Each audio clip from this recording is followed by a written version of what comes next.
This is a novel called A Good Day for a Dog, and it is the story of Stephen Melanthe. Stephen is the last child of a large family, and the book is an account of his entire life from birth to 42 years later, when he's sitting in prison. He's been to prison many times, and he knows he's coming up to the end of a very long sentence which he served for smuggling narcotics, moving heroin and cocaine in and out of Ireland. On the Saturday after his 10th birthday, the man came to lay poison to kill the rats that ran about the sheds. Mother went out to talk to him. Stephen went to the press in the kitchen and opened it. There was her handbag on the shelf, black and shiny with a yellow brass clasp. He pressed it. The two interlocked arms at first resisted, then gave way with a satisfying click. The bag fell open, and the smell of Mother's perfume rose up to his face, a dense, solid scent, distantly reminiscent of the lilies in the chapel at Easter. He reached in and took out her black purse. His mind was still. He had made a decision, and now he was following through, and he knew he must not waste time either with thinking or with considering any doubts he might have about what he was doing. He undid the zipper, and the purse fell apart like an accordion to reveal 3 separate pouches. Coppers in one part, small silver coins in the next, and big silver in the third. That was his mother, always organised.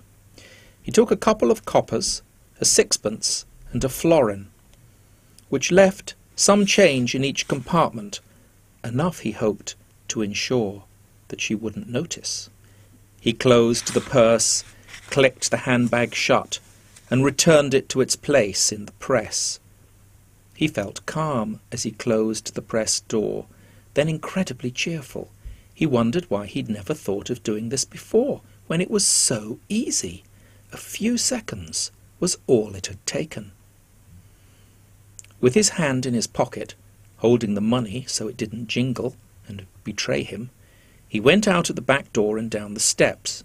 Mother and the rat man were by the door of the turf shed, talking. "Just going for a little dander," he shouted. "Where?" his mother asked. "Just down the lane and back." "Are you going on the road?" she called. "I'll be careful," he said. He set off. It was a raw spring day. Their concrete lane was rough and scored with dips and lines, and the water that had collected in them was frozen and showed white, except where the wheels of the rat man's van had broken the ice. The sky above was full of ragged, white cloud with patches of watery blue behind. He walked smartly to the end. Here the spars of the cattle grid were dusted with slippery ice. He crossed gingerly, stepping from beam to beam until he reached the tarred road. Walking on, he began to count the telegraph poles. There were 38 between his lane and his primary school, St. Bridget's. When he got there, he went on and kept on, counting 2. He counted a further 6, making a total of 44, at which point he reached his destination, Hegarty's shop. It was set back from the road. There was a greasy forecourt with a rounded kerosene pump and smaller petrol and diesel pumps. The shop was clad in corrugated iron and looked like a toy house with its centred door and windows on each side.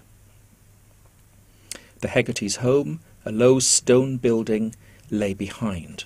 As usual, all the curtains inside were pulled shut. The Hegartys had a reputation for oddness, and this was one of the reasons. Besides running the shop with his old wife, Samuel Hegarty was the caretaker at St. Bridget's School, his school. Stephen opened the door, the overhead bell pinging, and went inside. The shop was dark and smelled of flour, molasses, and bacon.